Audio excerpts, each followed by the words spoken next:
मुफ्ती साहब, क्या बच्चे के माथे पर काला टीका लगाना जायज़ है? नज़र बद की नीयत से, इस नीयत से लगाया जाता है कि बच्चे को नज़र बद ना लगे।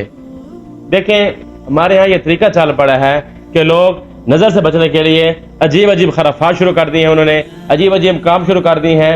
फिर वो ऐसे काम हैं जो वाज़िह तौर पर शिर्क बनते हैं। मिसाल के तौर पर मैं आपको बताता हूँ, फिर आपको समझ आएगी। बाज़ लोग एक ज़बरदस्त कोठी तैयार करते हैं, एक मकान तैयार करते हैं, उस मकान पर 40 से 50 लगाते हैं। उसके फौरन बाद जैसे मकान तैयार हो जाता है, उसके ऊपर काली हांडी रख देते हैं। उनसे पूछा जाए, सवाल किया जाए कि आपने मकान की छत पर ये हांडी क्यों रखी है, तो कहते हैं कि ये मकान की हिफाजत करेगी, ये नजर बद से बचाएगी। ये इसके अलावा कोई नई गाड़ी लेते हैं तो गाड़ी के आगे एक पुरानी जूती लटका लेता है, इस नियत से ये गाड़ी को नजर बद से बचेगी, इस गाड़ी पर कोई नजर बद वाला नजर नहीं लगा सकेगा। ये इसके अलावा कोई बच्चे के हाथ पर कड़ा पहना दिया जाता है, छल्ला पहना दिया जाता है, उससे काला टीका लगा दिया जाता है। ये इसके अलावा कोई भी ऐसा काम कर दिया जाता है जिसकी वजह से वो ये समझते हैं कि अब बच्चे को, अब मकान को, अब गाड़ी को नजर नहीं लगेगी।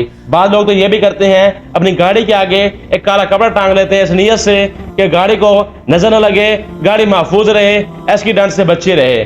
देखें, ये सारे के सारे काम बिल्कुल फजूल से हैं, खराफात में से हैं, शिरकिया काम है। जो आपने मकान की छत पर हांडी रखी हुई है इस नियत से कि ये मकान की हिफाजत करती है, नजर बद से बचाती है, मकान को गिरने से बचाती है। मैं आपसे पूछता हूँ कि आपकी आस उम्मीद तो अल्लाह की जात पर होनी चाहिए थी। आप तो मुसलमान हैं, आप तो ये इकरार कर चुके हैं, आप ये मान चुके हैं कि ला इलाहा इल्लल्लाह, ऐ अल्लाह तेरे अलावा कोई इलाह नहीं है, कोई मुश्किल कुशा नहीं है, कोई हाजत रवा नहीं है, कोई बेटी और बेटे देने वाला नहीं है, कोई हिफाजत करने वाला नहीं है। फिर आपने मकान के छत पर हांडी क्यों रखी है? आपने मकान के आगे जो कपड़ा लटकाया हुआ है, ये जूता लटकाया हुआ है, वो क्यों लटकाया हुआ है? हालांकि आप तो मुसलमान हैं, आपका तो अकीदा ईमान सिर्फ और सिर्फ अल्लाह की जात पर होना चाहिए था। आप अपने बच्चे के हाथ में काला धागा बांध रहे हैं, ये उसको सुरमा लगा रहे हैं, इस तरह कुछ काम कर रहे हैं इस नियत से कि बच्चा महफूज रहेगा, इसकी हिफाजत होगी।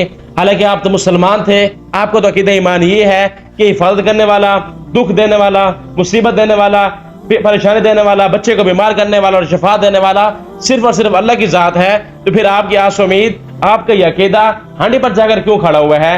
आपकी आस उम्मीद, आपका ये अकीदा गाड़ी के आगे जूते लटकाने पर, गाड़ी के आगे कपड़ा बांधने पर क्यों खड़ा हुआ है? आपका ये अकीदा, आपका ये ईमान, आपका ये जाविया, ये फिर बच्चे के हाथ में काला धागा न बांधने पर क्यों मजबूर कर रहा है? बच्चे को सुरमा पहनाने पर क्यों मजबूर कर रहा है? वो भी इस नियत से कि बच्चे को नजर बद ना लगे, बच्चा बीमार ना हो जाए, बच्चा फौत ना हो जाए। ये सारे के सारे फजूल काम है, शिरकिया काम है। अपनी आस उम्मीद सिर्फ और सिर्फ अल्लाह की जात पर रखें, अपने यकीदा बनाएं, अपना ईमान बनाएं। जो मुसीबत आएगी, जो दुख आएगा, जो तकलीफ आएगी, बीमारी आएगी, शफा मिलेगी, तो सिर्फ और सिर्फ एक दर से मिलेगी और सिर्फ अल्लाह का दर है इंशाअल्लाह। फिर देखें अल्लाह ताला किस तरह आपकी हिफाजतें भी करता है, किस तरह आपके मामलात को दुरुस्त भी करता है। इसलिए मकानों की छतों पर गाड़ियों के आगे जूते लटकाने की कोई जरूरत नहीं, कपड़े लटकाने की कोई जरूरत नहीं, बच्चे के माथे पर ये सुरमा पहनाने की कोई जरूरत नहीं, ये काले धागे कड़े छल्ले पहनाने की कोई जरूरत नहीं। इस नियत से नजर बद से बच्चे रहेंगे, ये फजूल सी बात है,